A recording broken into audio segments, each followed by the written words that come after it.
LadyStrong Fitness, and today we're going to talk about how to deal with pain and soreness regarding your lower half under probably your belly button here, okay? All right, first we're going to tell you some home hacks that you probably don't even know you have laying around that can be useful for for stretching tips. All right, so a couple things I like to use, and Bree has them too. A lot of us have some bands laying around. You can use those. We also have hand towels. These are really good for stretching assistance, or maybe a loop band, or a beach towel. Yes. All of these can be used through these stretches to help enhance the stretching. Oh, I'm and gonna add one even too. if you have some busted pants that you don't wear, those are really good too. A lot of them still have some stretchy in it. So those are great too. Good call, Bree. All right, so we're gonna start on the ground with some lower body stretches, starting with a lizard twist. Sorry, I'm gonna flip you over. So we're gonna start with the lizard twist. I love the lizard twist here because it helps work many pieces of your body here. So right now, Bree has her hands directly underneath her shoulder. She has her feet up close to her hand here. She's pushing her hips forward, so she's gonna feel the stretch right here.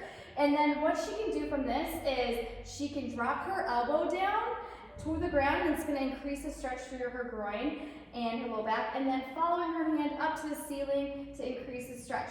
Now I like to add in extra credit. This is totally optional in your comfort level, and switch off by using the other arm. So she's going to put her, and you can twist up there. It feels awkward at first, but the more you do it, the better it feels. And I feel that a lot deeper actually. Yeah, it does help kind of manipulate the stretch a little bit deeper. And then I like to do these about 30 seconds on each side and switch off a couple times. This one is really good, especially if you do a lot of seat work at a desk, because then we lengthen and shorten our muscles through our hips, and this one helps bring back some of that mobility.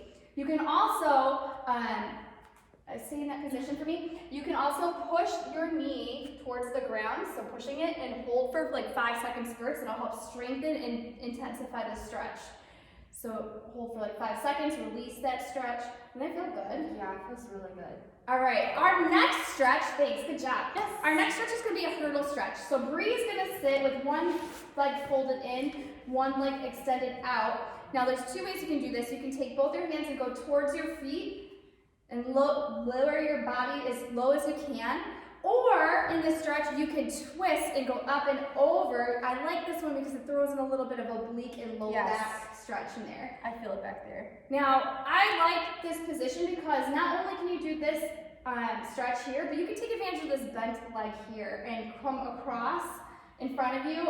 This whole plane is anywhere that's up for grabs. Whatever feels good, just reach in front of you and slowly pull yourself towards the ground and stretch. Doesn't it feel awesome? Yeah, it feels good on your lower back actually. Lower back. Yeah. And your hamstrings probably feel good, some glutes. Mm-hmm. All right, next one, and this is a great one to have one of those assistants. So if you wanted to use like maybe a hand towel.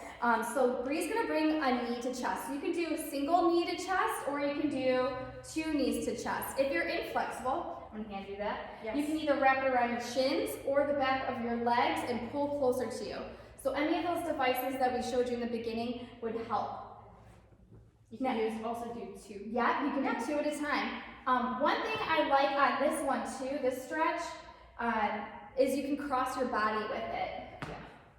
Yeah. So you can cross over to your opposite shoulder and hold a little bit longer. Okay, now we're gonna go into our hamstring stretch. This is really helpful when you're really sore in the back of your muscles. She's gonna use her assistant and just keep her leg nice and straight here. She's trying to not compromise by bending her knee. She's gonna hold that towel behind her leg and slowly bring her toe closer down without compromising, folding at her knee. So she's gonna feel this stretch right through her hamstring here, and it's probably gonna feel really nice on your low back too. Yeah. Now you can do this with one or both legs. I like to do one at a time though, because then you can concentrate on each leg. Now if it's feeling tight, you can always ease up on how far you're pulling it to your chest and straighten those knees out. So take slow deep breaths and slowly bring it in closer and closer while you're holding that stretch. All right, next stretch we really love is a side laying quad stretch. Oh, yes.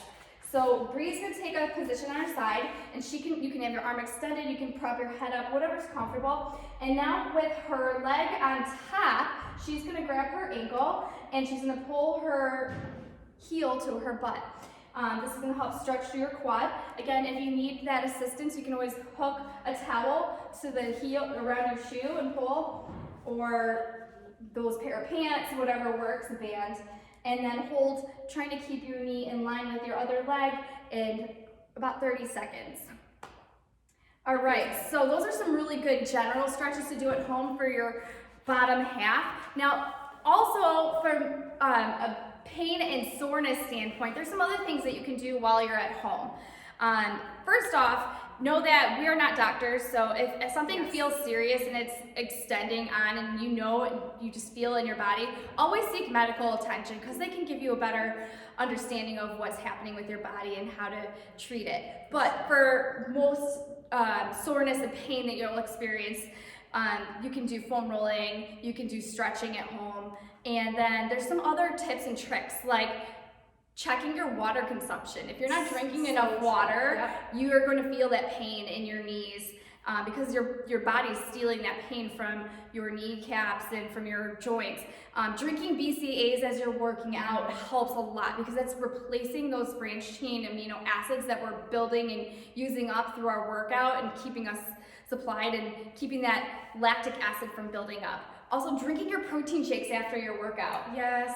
What's your favorite flavor? I like the chocolate. Chocolate? I love chocolate all the time. I'm a mint chocolate chip girl. Chocolate Love them. all the time. Also, some other cool things that I love to do is, and I know it's tough because we're busy lives, but we're kind of stuck at home right now. So taking a bath, a nice warm bath with some Epsom salt. The magnesium in the Epsom salt helps relax your muscles. It'll absorb that magnesium, so that helps. CBD oil, they have topical CBD oil that really helps with soreness. I like to use that on my knee and my hip. That helps a lot.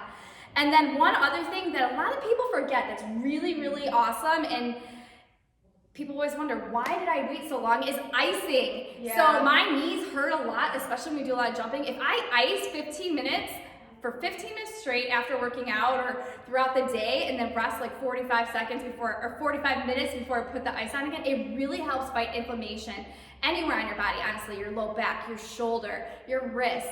Icing is magical, and I really feel like a lot of people should take advantage of it. You can even fill your tub too with ice. It may feel uncomfortable, just give it a couple minutes and it gets more comfortable while you're there. And then after you get out, or the day after when you wake up, it definitely feels a lot better. And the more and more you treat this, if you don't wait till when you're dying in pain, if you feel it coming on, if you keep doing these throughout the day and throughout the week, it's going to eliminate itself. Yes. So we're going to get into a different video, so make sure you catch what we're going to go into detail of how to use a foam roller and different tools you can use at home too.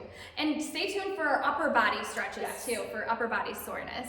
Yes. So that being said, thank you for tuning in with Coach Bree and Coach Tiffany. We'll see you on the next episode of LadyStrong Virtual Podcast. Have a great day.